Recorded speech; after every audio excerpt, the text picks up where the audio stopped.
rad etib bo'lmas takliflar tushunishimiz bo'yicha, ya'ni shunday bo'lib chiqdi oxir oqibat. Eron AQShga nimalarni taklif qildi? O'zi aslida AQSh Eronga taklifdan boshlagan edi, 15 banddan iborat. Keyin orada Xitoyning 5 bandli taklifi chiqdi va oxir oqibat Eronning 10 bandli taklifi deyildi.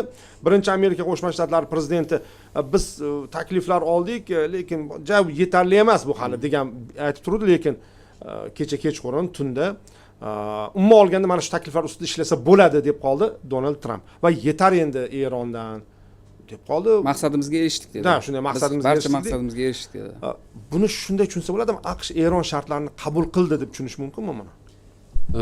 Meni fikrimcha, albatta AQSh Erondan o'zi kutayotgan edi shu narsani, meni nazarimda.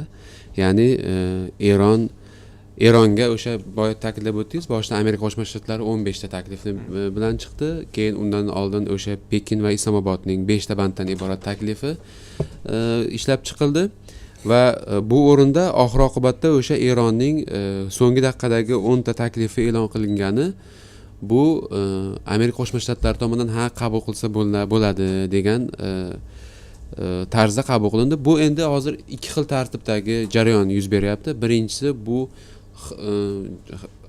xalq jahon ommasiga Amerika o'z yuzini yo'qotmasligi uchun ham boshda juda ham qattiq turib oldi. O'sha Eronni sivilizatsiya sifatida yo'qotamiz va boshqa tahdidlar va oxir oqibatda Eronni taklifini qabul qildi.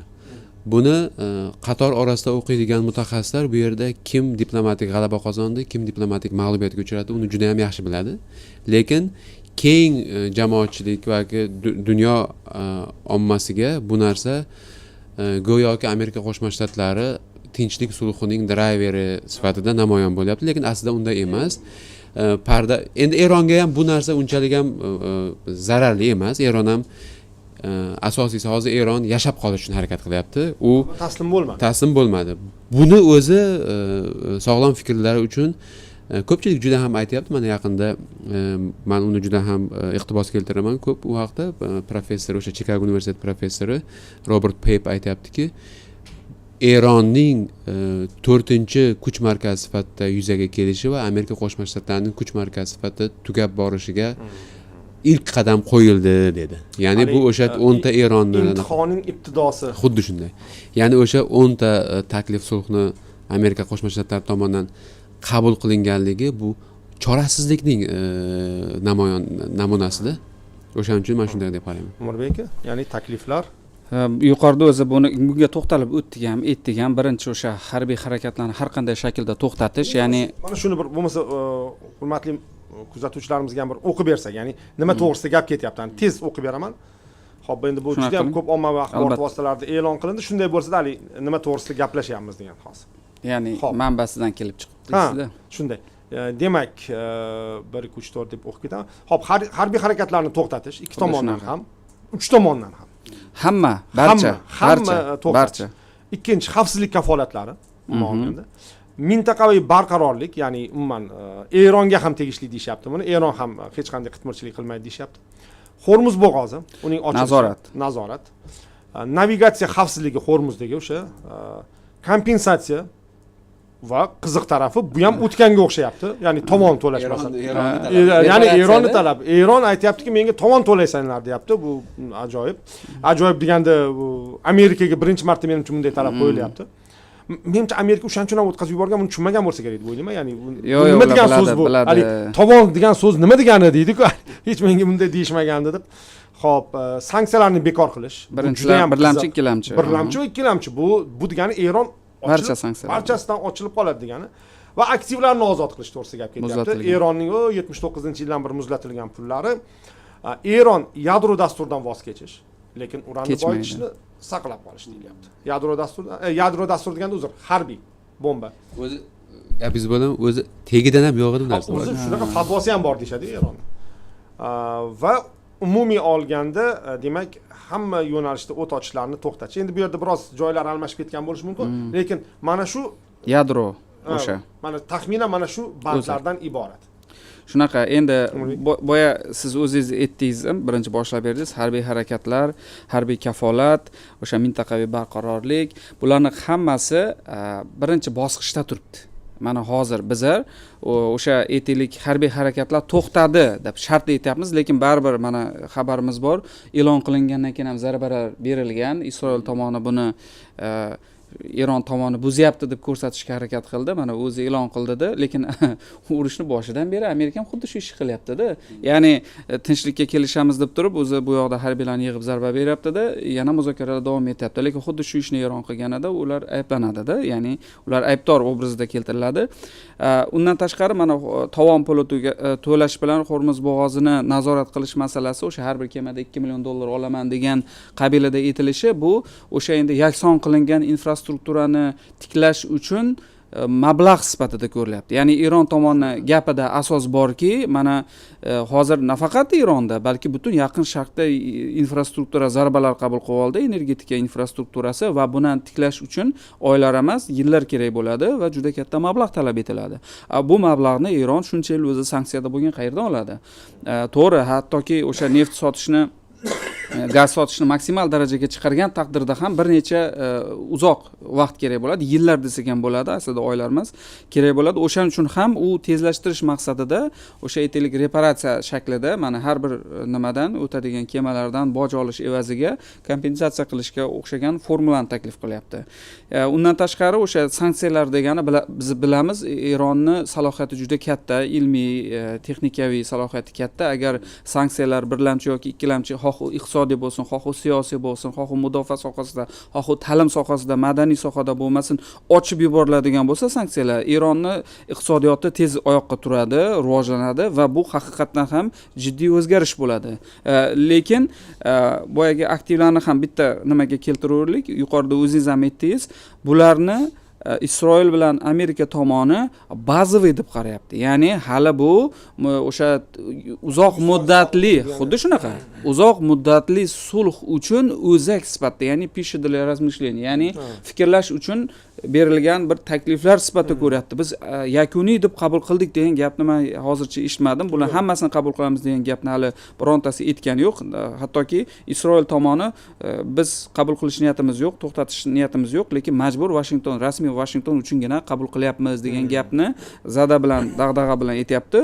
O'shaning uchun men aytgan bo'lardim, bu 10 ta bandni birinchidan o'sha 2 haftalik muddat kelishib olishga ketadi. Kafolatlarga ketadi. Eng asosiysi biz bilamiz, Eron kafolat so'rayapti. Chunki G'azo bo'yicha ham mana bilamiz, nechta marta kelishdi, nechta ishchi guruhlar ishladi, baribir Isroil hujum qildi, baribir nima deydi, gapida turilmadi-da alal oqibat. O'shaning uchun Eron bu tarixiy tajriba, hali yaqindagina o'sha bo'lib o'tgan voqea bo'lgani uchun juda yaxshi biladi. Osonlikcha Eron bu narsalarga ko'nmaydi. O'shaning uchun ham hozir Amerika Qo'shma Shtatlari biz bilyaptiki, mana saylovlar yaqinlashgan sari ahvol yomonlashyapti. O'shanga g'olibman deb e'lon qilish ehtimoli 99% edi. Hamma bilib bo'ladi bu narsani, g'olibman deb e'lon qilishini. Mana e'lon qilindi va bu narsa kerak edi. Endi hamma narsani o'sha aytyapmiz-ku, morf, ya'ni hali mo'rt, bu amorf turibdi-da, bu qanchalik bu yashovchanligini mana shu 2 hafta muddat ko'rsatib beradi. Eng asosiy narsa, boya yuqorida aytdik, responsible power bo'lish uchun Isroilni jilovlash nimasini, funksiyasini Washington vijdonan bajarishi kerak-da. Agar uni bajarmasa, yana o'sha Isroil o'zini stilida o'yinni davom ettiradi. Shu o'rinda umuman sulhlarni o'sha haqiqatan O'rbek to'g'ri aytdilar, bu dastlabki bosqichi, bu hali bir yakuniy qarorga kelingani yo'q. Ya'ni bir o'ylab ko'raylikchi, bularni qaysi birini qabul qilsa bo'ladi, qaysi birini qabul qilsa bo'lmaydi degan fikrlar albatta muzokaralar jarayonida bo'ladi. Lekin Eron tomonidan talablar, asosan Eronni talablarini o'zida mujassam ettirgan ushbu o'q otishni to'xtatish punktlarining qabul qilinishi bu Eron uchun juda katta, menimcha, yumshoq kuch borasida ham, obro' e'tibor borasida ham juda katta g'alaba deyishimiz mumkin.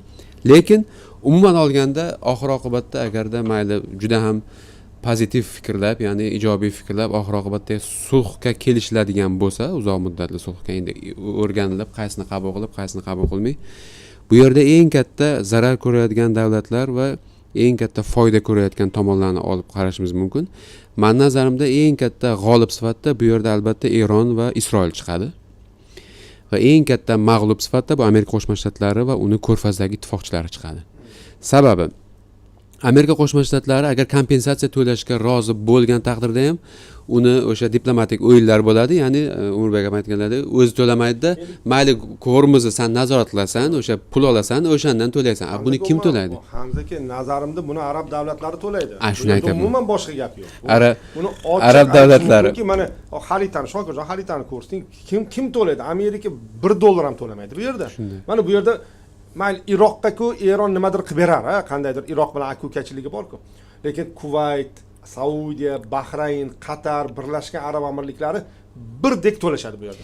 Lekin bu yerda yana bitta jihat shundan iboratki, Eron ham xuddi Rossiya tomonidan qo'llanilgan strategiyani qo'llashi mumkin.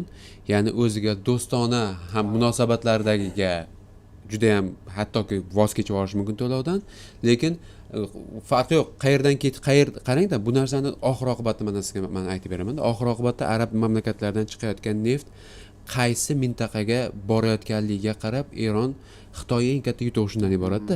Agarda yuanga sotilsa yoki bo'lmasam yangicha alternativ yuzaga kelayotgan dunyo tartibotiga xayrixoh bo'lgan davlatlarga borayotgan bo'lsa, bu yerdan neftlar u yerda juda ham katta diskount bo'ladi.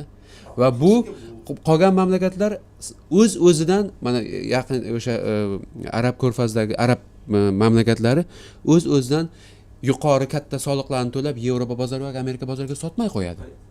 Hashamat solig'i deydi. Xuddi shunday. Hamza aka, Umurbek hozir qiziq holat yuz beryapti. Bu degani endi qiziq holat yuz beryapti. Bu degani Hormuz bo'g'ozidan o'tadigan har bitta kemani maqsadigacha endi Eronga aytish kerak bo'ladimi? Xuddi shunaqa bo'ladi. Hozir ham navigatsiyada mana yuqorida aytdingiz, hamma narsa aytiladi o'zi. Kim qayerdan kelyapti, o'zi tartibi hamma detal. Yo'q, bu navigatsiyada o'zi deylik o'zi turardi. Endi buni Eron ko'rib ham chiqadigan bo'ladi. Endi chunki to'lov, majburiy to'lov joriy etiladigan bo'lsa, albatta boshqa narsa bo'lishi mumkin. Siz chunki neftdan boshqa narsalar ham tashlanadi bu yerda. Faqat nima emasda. Bu yerda ajratib olish kerak-da. Qaysi nima masalaga qaralyapti?